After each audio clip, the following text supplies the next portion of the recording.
Bentornati e bentrovati a Storia. Ricomincia il nostro viaggio settimanale all'interno di quelle che sono le grandi figure, le grandi personalità del mondo antico e che hanno portato alla nostra storia un apporto originale e significativo.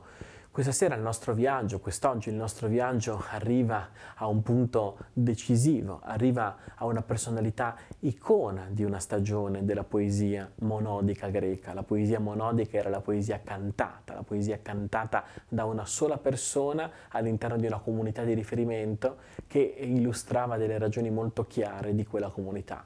Questa persona, questa icona, è l'icona di Saffo. Saffo ha una storia interessantissima, a quanto pare nasce anche lei a Mitilene, come lei era nata a Mitilene anche Alceo, e a Mitilene in qualche modo lei comincia a muovere i primi passi. La tirannide che a Mitilene in quegli anni sconvolge la vita politica porta Saffo a vivere in esilio in Sicilia per poi tornare in patria e potersi in qualche modo collocare all'interno dell'isola di Lesbo.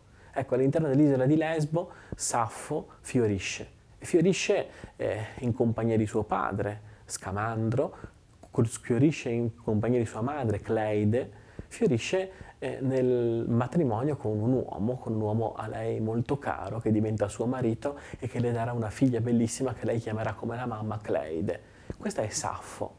Quindi esiste su Saffo una leggenda, un mito, di cui racconteremo molte cose. Saffo dà origine a molti sostantivi, a molti aggettivi, alcuni motivati, altri meno. Ma esiste una Saffo della storia che invece è molto interessante. Siamo di fronte a una donna che nel VI secolo a.C., quindi in un'epoca assolutamente, come dire, fuori da quelle che sono le rivendicazioni di un diritto femminile. Ecco, in quell'epoca non solo si fa strada, ma si afferma come punto di riferimento per tante persone.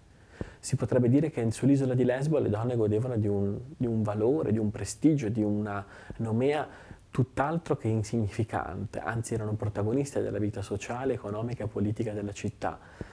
Vedremo in un modo molto particolare, cioè rimanendo donne, rimanendo cioè delle persone fedeli alla loro umanità, senza pensare che essere femministe voglia dire prendere il potere.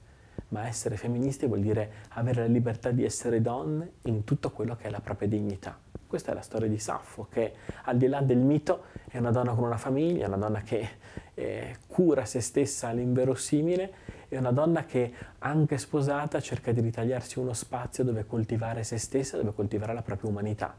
Questo spazio sarà il Tiaso e a quel Tiaso decine e decine di giovani verranno educate in un modo molto particolare e molto interessante che farà di Saffo una delle protagoniste indiscusse della letteratura del mondo greco. Lo raccontiamo qui, lo raccontiamo a Storie.